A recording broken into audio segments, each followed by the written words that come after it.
Hey guys, what's going on? Rayder here for Rayder Sports. We have made it through the MLB season. We have made it through the NBA and NHL hell. Our footballless existence has finally come to the end, and we have reached the gates of paradise called August, which is also my birthday month, by the way, if you cared. But we have made it to August, which is the countdown to kickoff.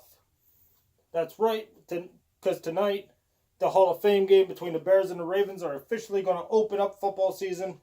And August started out with a bang as we learned some shocking news that legendary head coach, three-time champion Urban Meyer has been placed on administrative leave while the school investigates whether he knew and to what degree he knew of domestic violence accusations against former wide receiver coach Zach Smith.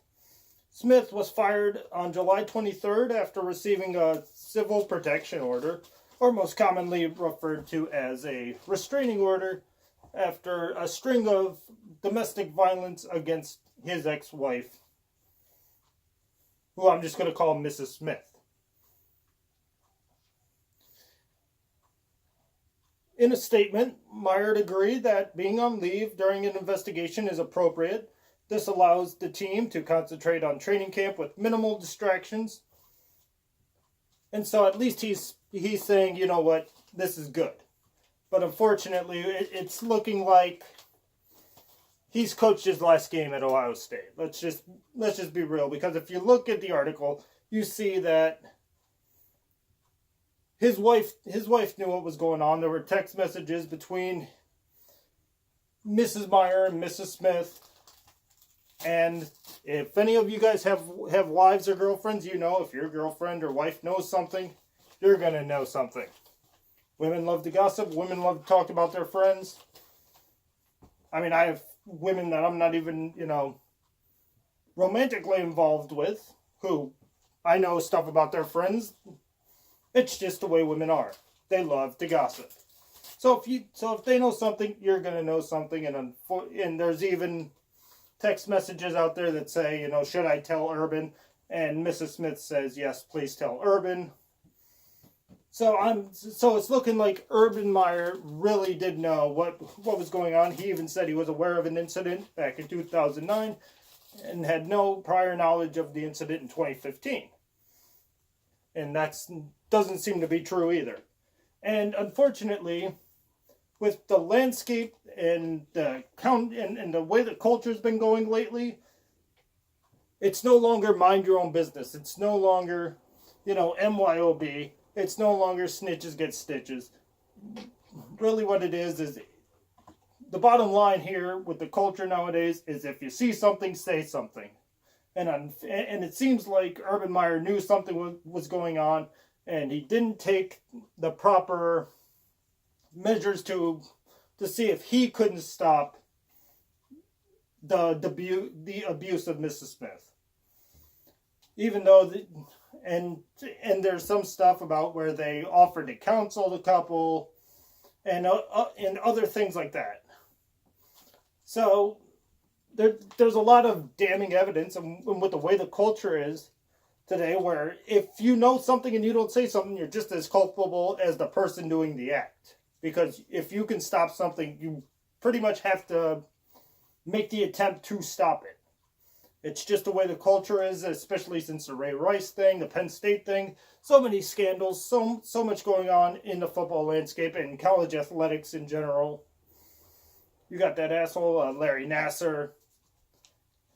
So you have a lot of just really bad stuff going on in college, and it's really, time to clean it up. It's long overdue. And I think if Urban Meyer, does lose his job over this, which he most likely will, I personally think somebody on some lower tier school might give him another chance, so maybe his coaching career isn't over. But it does seem like he has coached his last game at Ohio State, excuse me. So now comes the longing question. What would a 2018 team without Urban Meyer look like? how will Urban Meyer's absence affect the team? And really, from what I see on the schedule and the fact that they're ranked third in the preseason coaches poll, and the way their schedule shakes out, it shakes out kind of nicely. With Oregon State, that might be a tricky game because it's the first game of the season. If your team's, it'll still be a distraction. I don't care regardless. If the coach who recruited you and the coach you came to play for is no longer there, it's going to weigh heavy on your mind. And if they're not clicking on all cylinders against even an inferior Oregon State team, we've seen these things before where if you're just not playing right and Oregon State keeps it close, maybe Oregon State could knock off Ohio State in that opening game. I just don't see it. I think Oregon State might keep it close. There might be a little drag from Ohio State, but the depth chart finally goes through. Ohio State's athletes are better than Oregon State's, and I think Ohio State will win that one pretty handily, regardless if Urban Meyer's there or not. Rutgers, kind of the same thing. Rutgers is improving as they're getting acclimated to being a Big Ten school. They don't really have great depth, so 25% chance of an upset there, but I don't really see it happening. The depth chart, as you get later into the game, is going to wear down, and so I see Ohio State taking out Rutgers. Where it starts to get hairy is TCU and Penn State right here, because these two games are, TCU is probably the most athletic team they're going to play offensively, and in these first 6 weeks here, you're going to have TCU at AT&T Stadium on the big stage. It'll be the first big stage without Urban Meyer against a very, very talented TCU team. This could be where Urban Meyer's absence is probably felt the most. And then they go on their first, true road game, because this is a TCU home game, but on a neutral site. So, and then they play Tulane in the Horseshoe. Bear Bryant can coach Tulane, and my grandmother can coach Ohio State, and with the athletes and with the superior athletes that Ohio State has, I'd still take Ohio State to beat the inferior athletes over in Tulane Medical School. Penn State, that's going to be their first true road test, and it's probably going to be a whiteout game. So it's going to be the next big stage without Urban Meyer. And I think right there, that's where that would be felt. Indiana, very improved, getting a lot better. We saw that last year when they played Ohio State. But I kind of feel like that it's going to be the same way as the game last year was.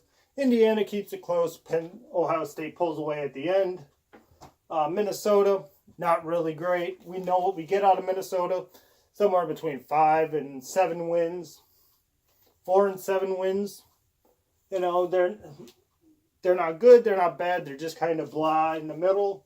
I don't really see Ohio State having an issue. And I think right here, by the time they get up to like Purdue and Scott Frost's Nebraska, I mean, if Scott Frost by this time has Nebraska looking like Nebraska, and like he did with the BAM! National champion UCF Knights. That's my little replica ring. He could really have, Ohio State by the balls. Then they get into probably, and hopefully this whole distraction is blown by. I think everything will be okay when they get to the two most talented teams on that side of the division. I would put Penn State in there, but you can't lose a Heisman caliber running back and expect to be the same team. I think Penn State's going to slip a little bit. So I'm not as high on Penn State as other people are. Then they got Michigan State. Then they got Maryland, who, you know what? And by this time, it's business as usual. You know, the Urban Meyer thing is probably done with. It's blown over. Now Ohio State can just focus on football and being Ohio State again. So by the time Maryland, even though they're a great offensive team, if they can keep quarterbacks healthy, I think they went through 5 or 6 last season because of injuries. They'll be pretty good if they can keep their quarterbacks healthy. But I don't see them having any trouble on that road test in Maryland. And then they got Michigan, who I think it's going to be weird if there's no Urban Meyer to take on Jim Harbaugh in a Michigan-Ohio State game. And I think Michigan is finally going to win anyway, because I think Michigan's just on that level finally. If they can get some type of offensive consistency,